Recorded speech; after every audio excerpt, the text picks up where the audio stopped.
नमस्कार दोस्तों, मैं देवेंद्र सिंह अनोतिया स्वागत करता हूं अपने YouTube चैनल में।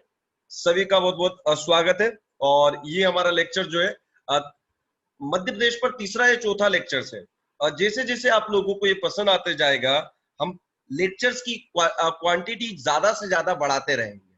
ठीक है, अभी हम एक हफ्ते में एक लेक्चर डाल रहे हैं, लेकिन आने वाले समय में हम एक हफ्ते में 2 या 3 से लेक्चर डालेंगे। अगर आपको अच्छा लगता है तो शेयर जरूर कीजिएगा, सब्सक्राइब मुझे कर लीजिएगा, नोटिफिकेशन आपको आती रहेंगी। चलेगा, तो बिना किसी टाइम को हम वेस्ट करते हुए इस चैप्टर पर, इस लेक्चर्स पर आगे बढ़ते हैं। और उसके बाद हम चर्चा करेंगे कि आप मुझे कहां कहां पर आपको इसकी पीडीएफ मिल जाएगी, कहां कहां पर आप मुझे फॉलो कर सकते हैं। ठीक है, अगर कुछ समझ में नहीं आए तो बता दीजिएगा, कोई दिक्कत वाली बात नहीं है। चलेगा, तो स्टार्ट करते हैं हम। तो सबसे पहले हम चर्चा करते हैं भारत की जनगणना। ठीक है, अभी अगर हम बात करते हैं, हम क्या करने वाले हैं, देखिएगा, भारत की जनगणना और मध्य प्रदेश की जनगणना दोनों को ही साथ में पढ़ने वाले हैं। अगर दोनों को साथ पढ़ेंगे तो कोई दिक्कत वाली बात नहीं रहेगी। चलेगा, तो सबसे पहले देखिएगा, सर्वप्रथम अगर बात करें हम भारत की जनगणना की बात करें, तो सर्वप्रथम जनगणना लॉर्ड मियो के शासनकाल में 1872 में हुई। भारत की जनगणना की बात करता हूं। अगर मध्य प्रदेश की जनगणना के बारे में चर्चा मैं करता हूं, तो मध्य प्रदेश में सर्वप्रथम जनगणना 1888 में मानी जाती है। ठीक है, सबसे पहले जनगणना की बात कर रहे हैं, नियमित जनगणना की बात नहीं कर रहे हैं, ये चीज का ध्यान रखिएगा। अब नियमित 10 सालों में 2011 की जनगणना भारत को 15वीं जनगणना थी भारत की, और स्वतंत्र भारत की 7वीं जनगणना थी जो 2011 में जनगणना हुई। ये चीजें ध्यान रख लीजिएगा कि जो जनगणनाएं होती हैं हमारे यहाँ, ठीक है, जो जनगणनाएं होती हैं वो हर 10 साल में होती है। ठीक है, जनगणना कितने, हर 10 साल में हमारी जनगणना होती है। अब 2011 की जनगणना भारत की 15वीं जनगणना थी। 2011 की जनगणना भारत की 15वीं जनगणना थी। 2011 की जनगणना भारत में जो कुल जनसंख्या है उसके अनुसार 2011 की, तो 21 करीबन है। ठीक है, 121 करोड़ लोग थे। ठीक है, और अगर मध्य प्रदेश की बात करें तो 2011 की जनगणना के अनुसार मध्य प्रदेश की कुल जनसंख्या कितनी है, 7,26,26,809 है। ठीक है, तो इतनी मध्य प्रदेश की है। यहां तक कोई दिक्कत नहीं होगी मेरे ख्याल से आपको, यहां तक सभी कुछ चीजें समझ में आ रही होंगी, इतने में कोई दिक्कत नहीं होगी। ठीक है, अब देखिएगा, अब आगे हम धीरे धीरे हम चलेंगे, और मैं उम्मीद करता हूं सभी कुछ चीजें समझ में आती जाएंगी। ठीक है, चलेगा।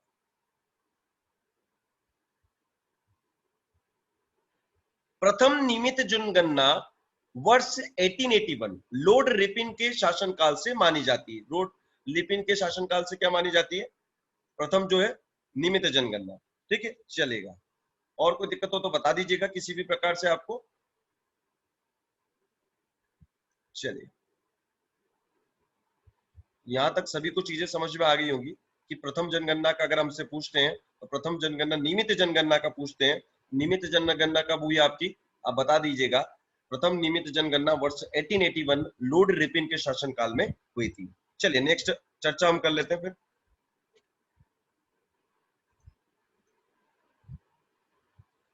अब बात करते हैं हम जनसंख्या घनत्व। सबसे पहले जनगणना अगर हम पढ़ते हैं तो हमको ये पता होना चाहिए कि जनसंख्या घनत्व क्या होता है, लिंग अनुपात क्या होता है। ठीक है, उसके बाद, ठीक है, ये हमको पता होना बहुत जरूरी है।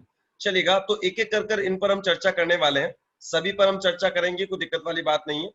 देखिएगा, सबसे पहले स्टार्ट करते हैं हम जनसंख्या घनत्व का। तो जनसंख्या घनत्व क्या होता है, देखिएगा, जनसंख्या घनत्व क्या होता है।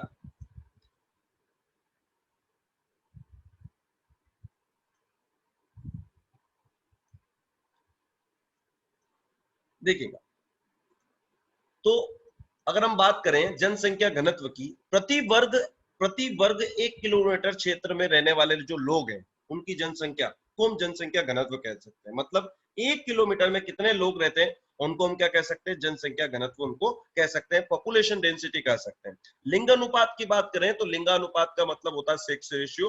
प्रति 1000 पुरुष पर कितनी स्त्रियों की कुल कितनी स्त्रियों की संख्या है। ठीक है, 1000 पुरुष पर कितनी कुल स्त्रियों की संख्या को हम क्या कहेंगे, लिंगानुपात, सेक्स रेशियो यहाँ पर हम कहेंगे।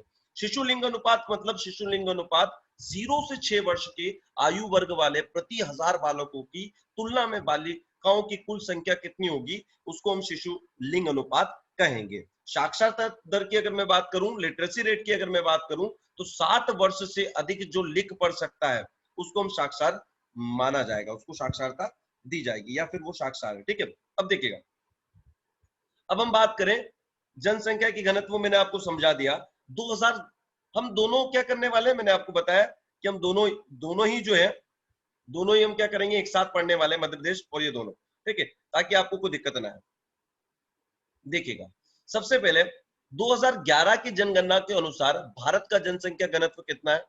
ठीक है, भारत का जनसंख्या घनत्व 382 है भारत का। 2011 की जनगणना के अनुसार मध्य प्रदेश का जनसंख्या घनत्व कितना है?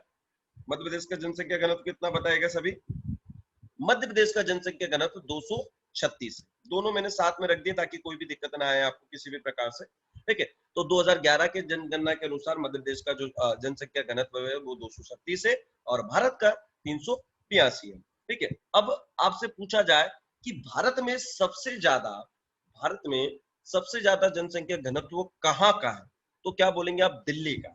लेकिन आपसे पूछा ये जाए कि भारत में सबसे ज्यादा जनसंख्या घनत्व वाला राज्य, तो आप क्या करेंगे? बिहार है। ठीक है, कोई दिक्कत है क्या दोनों में? बिहार और आपका क्या है? दिल्ली। दिल्ली कब करेंगे आप? दिल्ली जब करेंगे तब आपसे पूछा जाए भारत में। ठीक है, और बिहार का राज्य अगर आपसे पूछा जाए तो बिहार जनसंख्या घनत्व में सबसे ज्यादा है। ठीक है, आपसे पॉपुलेशन की बात नहीं कर रहे, जनसंख्या में सबसे ज्यादा उत्तर प्रदेश है। ठीक है, उसकी बात नहीं की जा रही। अब देखिएगा थोड़ा सा, मध्य प्रदेश की बात करूं तो सबसे ज्यादा जनसंख्या घनत्व कहां पर है? सबसे ज्यादा जनसंख्या घनत्व जो है आपका, वो है कहां पर? सबसे ज्यादा जनसंख्या घनत्व भोपाल में। ठीक है, उसके बाद आ जाता है आपका, भोपाल के बाद आ जाता है इंदौर। ठीक है, उसके बाद आ जाता है जबलपुर और बाद में सबसे आ जाता है ग्वालियर। सॉरी, ग्वालियर के, ठीक है, सबसे पहले आता है भोपाल, फिर उसके बाद आ जाता है इंदौर, इंदौर के बाद है जबलपुर और जबलपुर के बाद है ग्वालियर। बिल्कुल सही। ठीक है, तो चार ये जो है हमारे, ये चारों क्या है? जनसंख्या घनत्व में सबसे ज्यादा है। ठीक है, चलिए नेक्स्ट हम चर्चा करते हैं। यहाँ तक कोई दिक्कत है किसी को किसी भी प्रकार से? यहाँ तक मुझे नहीं लगता कोई दिक्कत होगी। चलिए नेक्स्ट हम चर्चा करते हैं न्यूनतम जनसंख्या घनत्व। ठीक है, अब देखिएगा, न्यूनतम जनसंख्या घनत्व की अगर मैं बात करता हूं, न्यूनतम जनसंख्या की घनत्व की अगर मैं बात करता हूं, देखिएगा तो उस पर हम थोड़ा सा चर्चा करते हैं। मध्य प्रदेश की बात करें तो मध्य प्रदेश में सबसे ज्यादा सबसे न्यूनतम जनसंख्या, जो भारत की बात करें तो भारत का न्यूनतम जनसंख्या जो है अरुणाचल प्रदेश में सबसे कम है। उसके बाद अंडमान निकोबार द्वीप समूह, मिजोरम और सिक्किम। मध्य प्रदेश की पूछा जाता है आपसे, मध्य प्रदेश की न्यूनतम जनसंख्या डिंडोरी, श्योपुर, पन्ना और बैतूल। ठीक है, चलेगा।